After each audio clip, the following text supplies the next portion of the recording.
I would say make the fight, De La Hoya. Your fighter's not going to get any better. The only chance you're going to have. Welcome into Boxing Scene's top stories here on ProBox TV. Download the ProBox TV app. Never fall behind in your boxing news. Well, what could possibly go wrong when you take a fight when there's one coming up in February against Shakur Stevenson? Well, it turns out William Zepeda, something did go wrong. In his tougher than expected fight against Tevin Farmer, ended up injuring his hand. In social media, he was in a sling. It looks like it will take him 6 to 8 weeks to recover. So the fight has been at least delayed, if not been moving past. We'll go on. We'll talk about that in a second, what the options could possibly be. Of course, Jimmy Smith in studio, joined by the champs, Chris Algieri, Paulie Malignaggi, and ESPN boxing analyst Timothy Bradley. Chris, let me start with you because you thought Tevin Farmer tough for a kind of keep you busy sort of fight. Tricky, of course, knocked down Zepeda in the fight. Did that have anything to do with the hand injury? Because he had to finish strong in that fight. Yeah, I mean, potentially, yeah. I mean, in terms of the hand injury, listen, you got a guy like Tevin Farmer who's very slippery, and there are times you can hit guys high in the head, hit in the shoulder, hit in the hip, especially if someone moves the way that Tevin does. So it could have been that, or it could just be the brain trust of Team Zepeda looking at the performance and the momentum going into next year to jump right into a Shakur Stevenson fight doesn't make a whole lot of sense. And we've been seeing this lately where we start putting the cart before the horse, so to speak, where you're making fights down the line, but you got tough fights in between.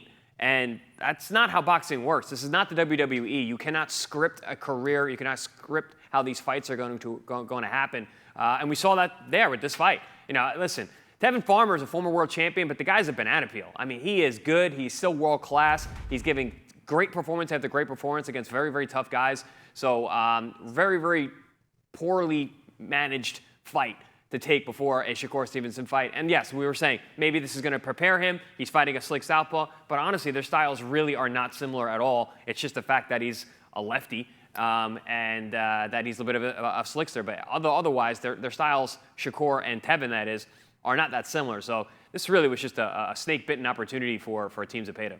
Snake-bitten is a good word for it. Paulie, let me ask you on the other side. Shakur Stevenson, of course, injured, getting ready for Joe Cordina. We don't know his status either. Is it one of those where this is all going to have to play out before we know the next step for both boxers? Is smart to delay? What's your thought on it?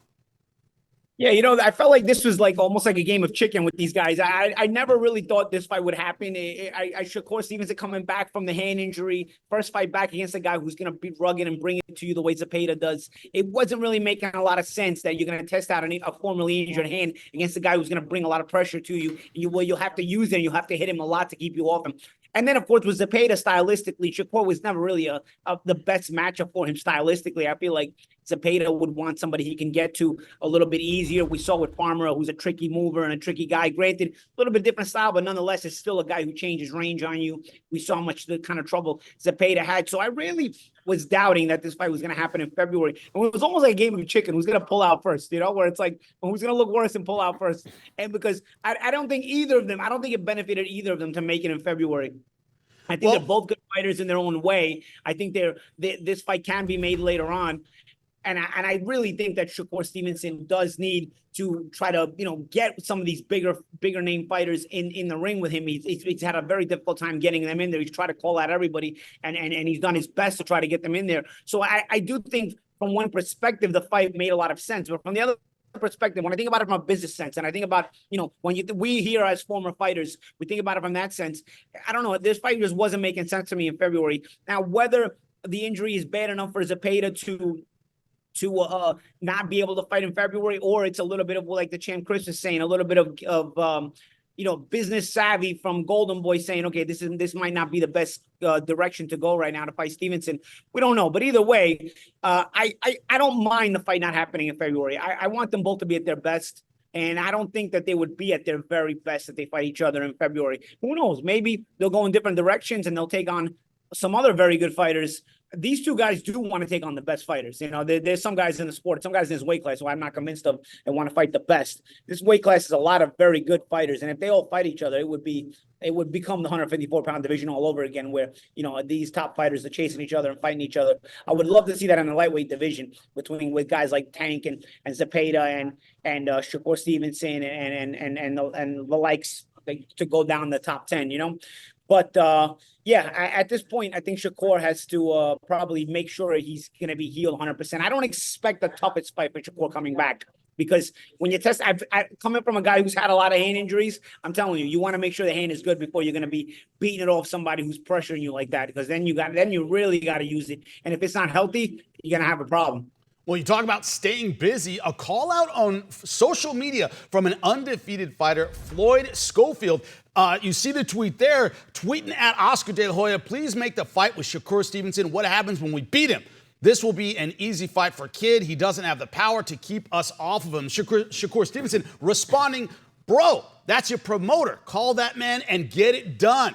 Y'all don't have direct contact with him. I told you who to have Oscar reach out to get this moving. Begging him on social media for publicity does not make a fight happen. A little bit of big brother going on there, Tim. When you look at it, it's a guy who's undefeated 18-0, hasn't taken on any great talent. The big brother going, okay, go through your promoter and maybe it'll happen. What do you think about maybe? I hate to use the word tune-up, but a fight against a lesser-known name like this in the meantime to test the hand, like Paulie said. Tim, what do you think?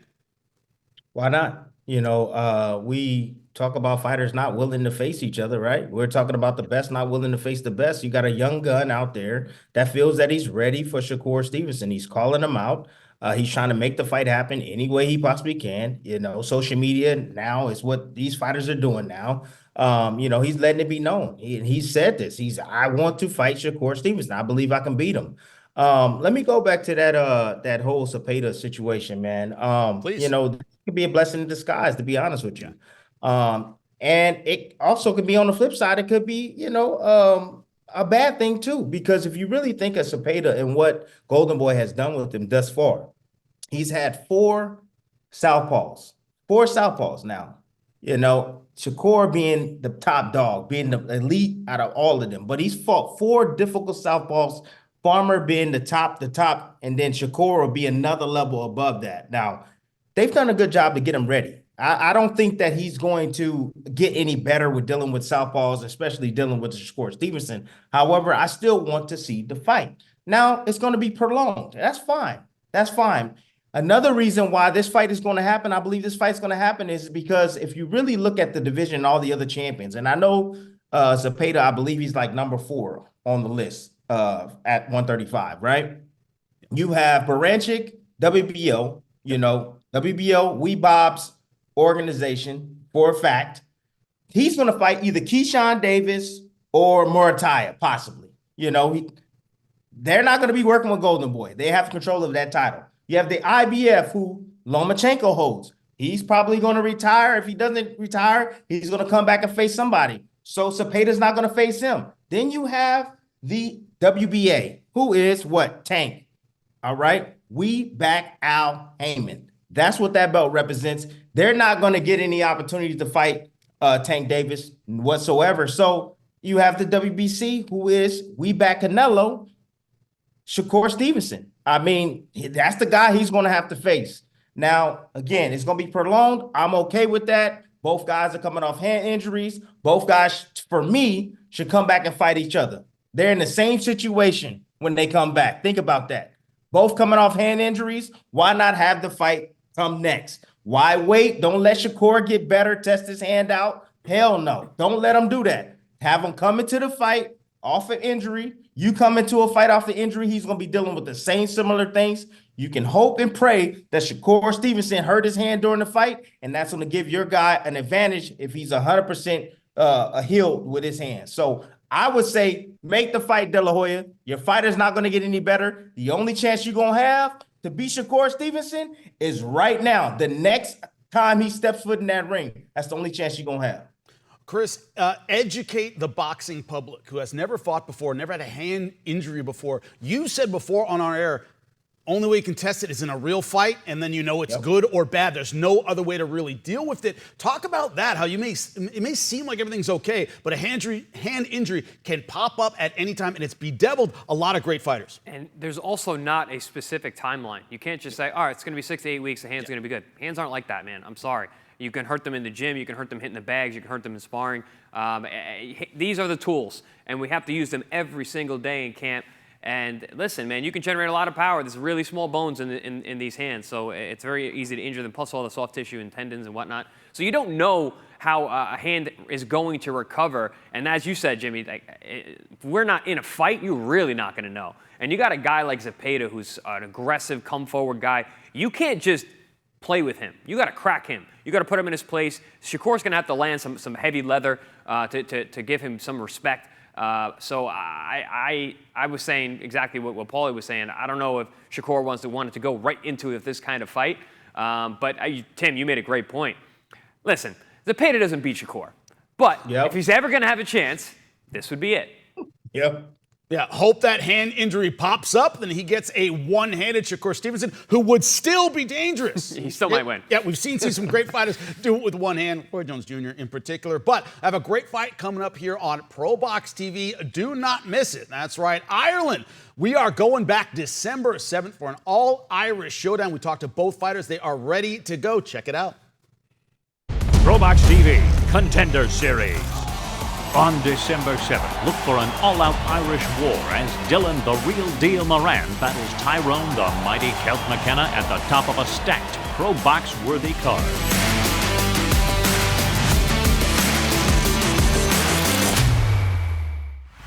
For more ProBox TV, scan the QR code on the screen or go to the App Store and Google Play.